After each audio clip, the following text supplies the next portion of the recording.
Bon, retour à la maison avec après mine de rien, un mois de voyage.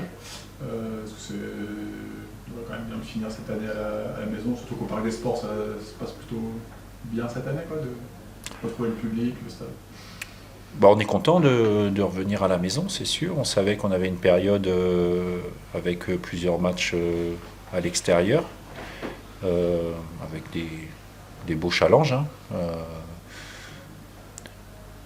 Mais c'est vrai que c'est une bonne chose pour nous de revenir. Maintenant, on revient à domicile avec quand même deux équipes d'un certain niveau, hein, deux équipes qui étaient en Ligue 1 la saison passée, avec des joueurs dans chaque équipe de qualité. Donc, vous connaissez maintenant, on va aller prendre un par un. On va d'abord se concentrer sur Clermont. On a déjà préparé Clermont. On est vite passé à autre chose après le match de coupe. Et pour nous, c'est essayer d'enchaîner et si possible de prendre 3 points. C'est vrai que clairement, avec le changement d'entraîneur, a peut-être repris un petit coup de jus. On va peut-être préférer jouer quand ils étaient un petit peu plus dans le coup. Bon, après, une équipe comme Clermont, alors c'est vrai qu'il y a eu un changement de staff. Maintenant, un club comme Clermont, il est plus programmé quand même à terme de jouer la première partie du tableau que la deuxième. Donc quand des clubs comme ça commencent mal, il y a toujours un moment où ils se réveillent. Mais ça reste un match, à nous de jouer sur nos forces et de chercher à tout faire pour gagner ce match-là. Ou tout au moins continuer à prendre des points. C'est que en décembre, une saison courte, les vacances approchent, commencent à faire froid. Est-ce que tu as fixé des petits objectifs à tes joueurs qui restent un peu plus jusqu'au bout? Non, il n'y a pas d'objectif. On prend match par match, on cherche à tout faire pour les gagner. Parfois, on a en tête aussi de ne pas les perdre, hein, parce que parfois il y a des matchs qu'il faut savoir ne pas perdre. En termes de jours de repos, plus que de vacances, mais de jours de repos, le deal il a été fait avant les tours de Coupe de France, parce que c'est vrai qu'avec le match du 21 décembre, enfin du coup ce sera le 20 décembre en plus, c'était des aménagements à trouver. Maintenant, je pense qu'il faut, mais c'est pas une surprise, il faut à nouveau souligner leur état d'esprit, parce que quelque part, pour la coupure, ils avaient plus intérêt à être éliminés de la Coupe de France que d'être qualifiés. Or, on a vu qu'ils avaient joué avec sérieux, et y compris sur la séance de tir au but, ils l'avaient fait sérieusement. Donc voilà, donc on fera une coupure, on va dire, en 2 fois, qui commencera peut-être un petit peu déjà après le match de Clermont en cas de victoire. Voilà, il y a des challenges un peu comme ça. Je m'interrogerai aussi sur la manière de s'y prendre après le match de Metz, parce que ça ne m'arrange pas de jouer en coupe le vendredi, dans le sens où on est décalé le samedi pour Metz et on est décalé et avancé le vendredi contre Jura Sud. Mais voilà, c'est comme ça. Le fait d'être avancé contre Jura Sud, ça me donne aussi un jour de plus pour eux, pour la coupure, sachant qu'ils auront, après le match de Coupe de France, le 23, le 24 et le 25 de libre. Oui, Gaulle, pardon. Oui, j'ai dit Jura. Oui, c'est parce que j'étais encore au match précédent. Pardon. Le Parc des Sports, une belle ambiance qui se crée avec les résultats, avec aussi le fait que vous réussissiez, peut-être, vous voulez dire. Ouais, voilà, ouais. Les subjonctifs sont pas toujours évidents à trouver. C'est pas. Donc, c'est une belle surprise aussi, parce que le FCLC n'a pas forcément à rougir de la fréquentation du Parc des Sports par rapport aux autres équipes. C'est évidemment une satisfaction, c'est ce que je dis, sur 10 points pris, vaut mieux prendre 10 points à domicile qu'à l'extérieur. C'est mieux pour les supporters, c'est mieux pour tout le monde, c'est mieux pour le club, les partenaires, les actionnaires, tout le monde préfère sur le même nombre de points plutôt les prendre à domicile qu'à l'extérieur. Après, bon, parler d'ambiance, il faut espérer avec la météo qu'ils annoncent vendredi qu'elle soit chaude, hein, parce qu'on ne peut pas dire que les conditions d'accueil soient non plus exceptionnelles dans notre stade. Donc voilà, le mérite, il en revient aux gens qui viennent, qui s'intéressent à ce qu'on fait, qui nous encouragent. On a senti ces derniers temps une bonne communion entre les joueurs et les supporters les plus fervents et qui nous suivent. Bon, c'est une bonne chose, il faut continuer. après, moi, je suis évidemment content, mais quand les matchs approchent, j'apprécie, ce que je veux dire, je ne veux pas tomber dans une sorte d'euphorie ou d'engouement, parce que je connais aussi la difficulté des matchs, et je ne souhaite qu'une chose, c'est que tout le monde soit heureux à la fin, mais pour l'instant, moi, avant de penser au bonheur des uns et des autres à la fin, je dois penser à comment on s'y prend, et j'ai conscience aussi de la difficulté et du challenge qui se présente. Est-ce que ces 2 matchs à la maison, ils peuvent être un peu une orientation sur ce que sera l'année 2025 Oui. Rester durablement dans le haut ou finalement rentrer un petit peu plus dans le haut? Oui, évidemment, parce que ça reste 2 matchs avec 6 points à distribuer. Il y a 6 points à distribuer pour les autres équipes aussi. Pour l'instant, on est dans la première partie du tableau. En général, c'est une première partie où il ne faut pas perdre trop de points si on ne veut pas être distancé. Donc, assez logiquement, de par notre position de 5e au moment où je parle, et avec 2 matchs à domicile, entre vous prenez 6 points ou vous prenez 0 points, je prends volontairement les 2 extrêmes, il y a évidemment une position qui ne serait pas la même en ce début d'année 2025. Il ne faut pas oublier que le dernier match aller se jouera le 3 janvier à Ajaccio. Il restera encore une journée pour terminer la première partie. Mais ce qui serait intéressant aussi, c'est en terminant bien sur ces 2 matchs-là, c'est que ça clôturerait aussi une année civile 2024 quand même de qualité. Sur les 2 derniers matchs, vous n'avez pas marqué, parce que je ne sais pas, je n'ai pas regardé quand ça remonte, la dernière fois vous n'avez pas marqué 2 fois de suite, mais c'est quand même rare. Oui, vous incluez le match de Coupe de France. Oui, Ouais. Oui, on a... Oui, c'est un match. Oui. Mais ouais, du coup, est-ce que au bout de ce match de match, tu prêtes un peu attention, ça t'interpelle ou pas? Ça m'interpelle, oui. Ce qui m'interpellerait plus, c'est s'il n'y avait pas eu de situation. Je trouve notamment, sans parler du match, même si le match de Coupe de France assez vite dans les 2 premières minutes, on a quand même une très belle situation encore. Il y a cette action-là au début du match du PFC aussi, où voilà, donc c'est plus quand vous ne créez pas de situation que vous vous inquiétez. On sait très bien que l'efficacité et la confiance des joueurs offensifs, c'est quelque chose de très, précis, de très fragile. Et que on a aussi eu des matchs où on a été très très efficace. Parfois, vous créez le même nombre d'occasions et puis vous ne marquez pas de but. Voilà. J'espère que ça ne va pas durer. En même temps, c'est aussi 2 matchs où on n'a pas pris de but. Donc, c'est aussi des choses à souligner. Donc, voilà, on espère toujours être très efficace. Et c'est un axe de travail, évidemment, mais pas que depuis 2 matchs. Je trouve que c'est un axe de travail aussi que depuis maintenant le début de la saison, parce que entre le nombre de situations qu'on se crée, notamment sur des récupérations assez hautes, et le nombre de buts marqués, je trouve que le ratio, il n'est pas que chez nous d'ailleurs, parce que quand on observe les matchs de Ligue 1, Ligue 2, c'est aussi une constante. Je trouve que notre ratio, il n'est pas suffisamment élevé. Un axe de travail majeur. Qui n'est pas récent. On y travaille. Pour l'instant, je ne peux pas vous dire que ça porte ses fruits, mais on y travaille, oui. J'anticipe un petit peu, mais... voilà. Je savais que tu allais me la faire. De quoi? Vas-y. Ah non? Non, c'est quoi que je non, pas sans plus anticiper que ça sur le mercato, mais c'est vrai que vous avez, il y a quelques postes quand même, l'effectif est plus restreint cette saison. Il y a quelques postes où, notamment derrière, ça a été des fois un peu juste. Tu as toujours réussi à avoir une défense, mais ça, des fois, il n'y a pas grand-chose. Est-ce que, malgré tout, pour la deuxième partie de saison, est-ce que tu espères quelques petits ajustements, essayer d'avoir peut-être un petit peu plus, en quantité, je parle, quoi, de joueurs, même sur les postes de milieu axiaux, finalement, vous n'êtes pas très nombreux non plus.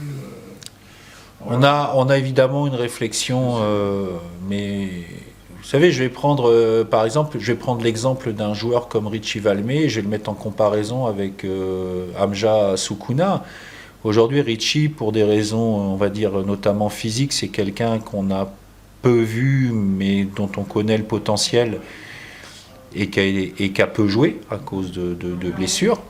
un peu comme l'a été Abja la saison dernière. À partir du moment où un garçon comme ça, par exemple, serait là de manière un peu plus régulière, du coup, prendre quelqu'un, est-ce que ça se justifie? C'est toujours la problématique. Alors, on parlait aussi, il y a des choses qui, je veux dire, entre vous prenez peu de points ou vous prenez beaucoup de points sur les 2 ou 3 derniers matchs allés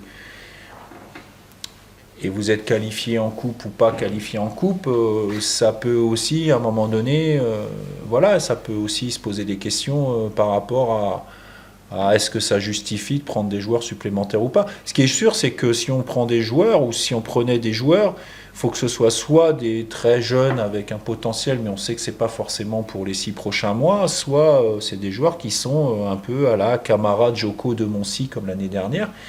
Des joueurs qui sont utilisés et performants assez rapidement. Sachant que, vous savez, l'autre jour j'ai fait un point sur l'année 2024, mais j'y reviendrai plus tard. En janvier-février, je crois qu'on a pris 4 points l'année dernière. C'est après que ça s'est accéléré. Donc un mercato de janvier, avant qu'il porte ses fruits, et j'ai trouvé que le mercato de l'année dernière, il avait porté ses fruits quand même assez vite. Ceci dit, ça a commencé à porter ses fruits en termes de points fin février, début mars. Voilà. Donc une fois que vous êtes arrivé fin février, début mars, il ne vous reste plus beaucoup de temps de compétition. Non, mais je ne disais pas forcément, parce que là, les résultats tournent, quoi, mais c'est plus sur être un peu plus large.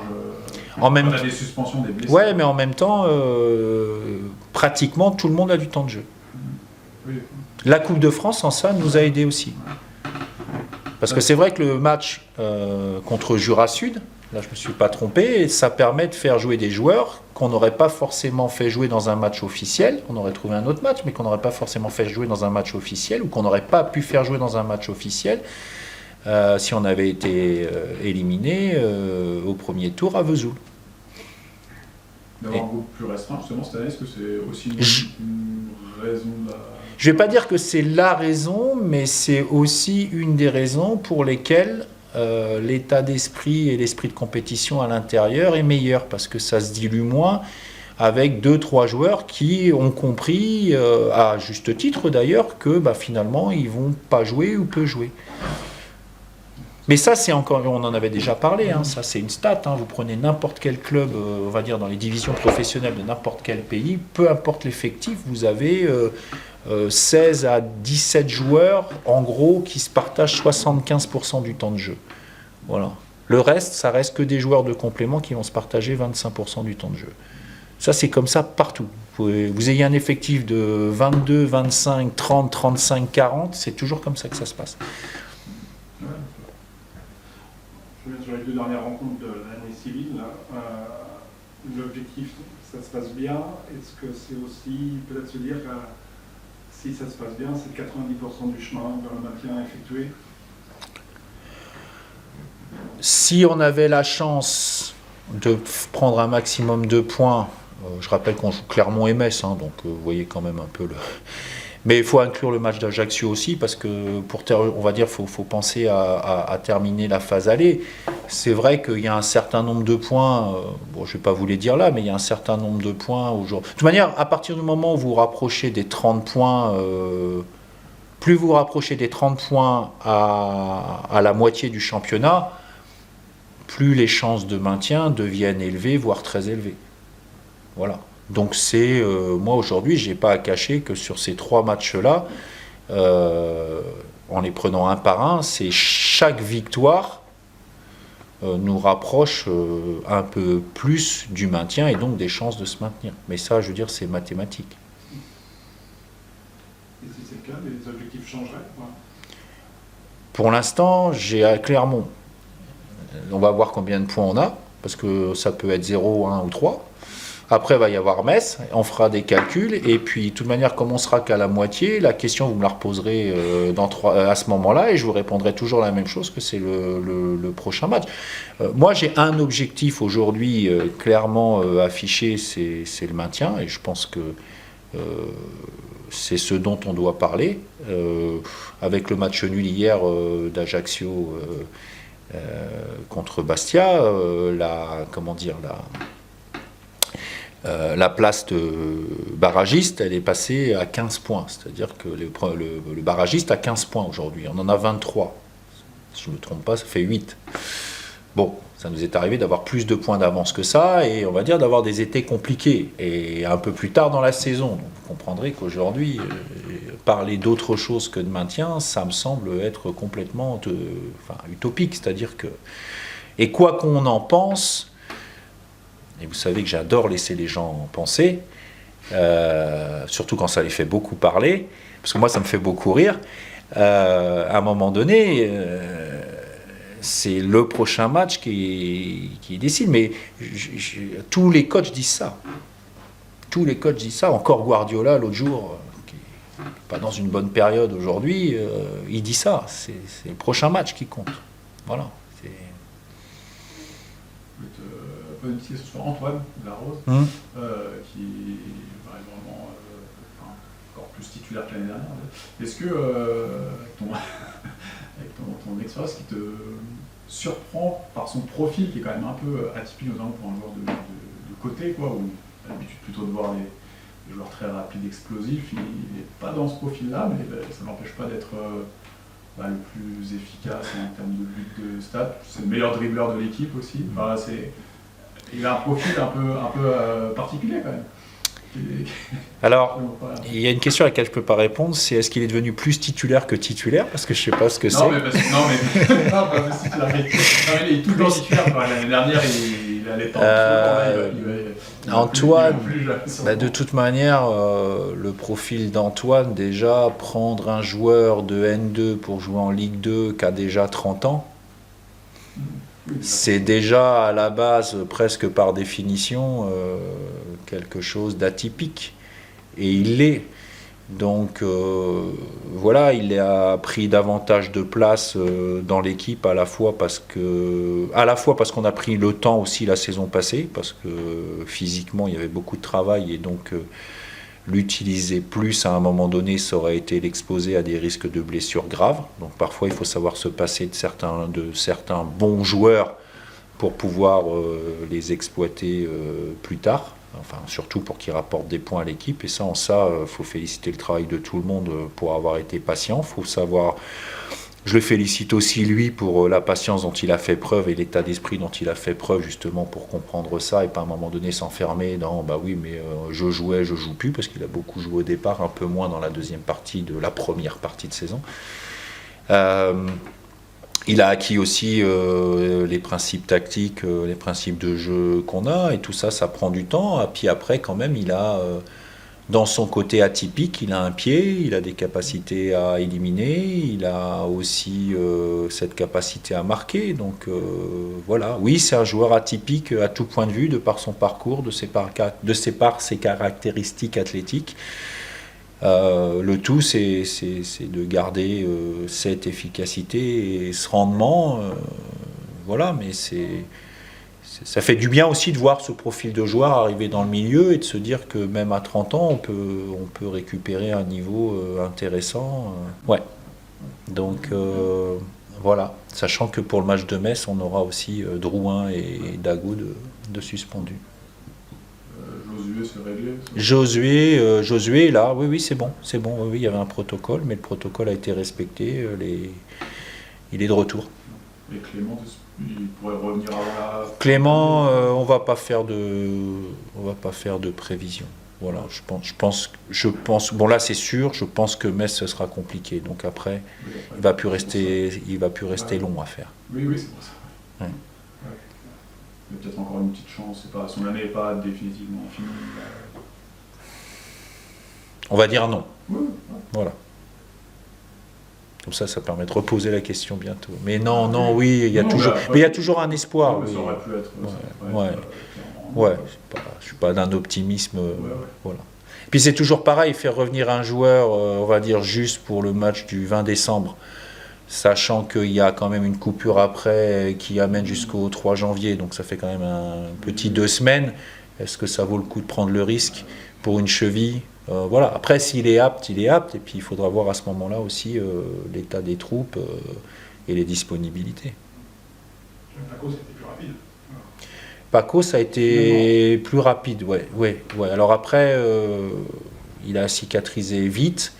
Bon, maintenant, c'est toujours la problématique des problèmes musculaires. Il faut être vigilant sur les reprises parce que, en général, tout va bien, et puis vous, en fait, vous ne savez que quand vous pensez plus à la blessure et que vous êtes à 120% sur un sprint, si ça tient ou pas. Mais tous les feux sont au vert. Il n'y a pas de, enfin, je veux dire, on n'a pas précipité la reprise. Au contraire, donc voilà, tous les signes sont positifs de ce côté-là.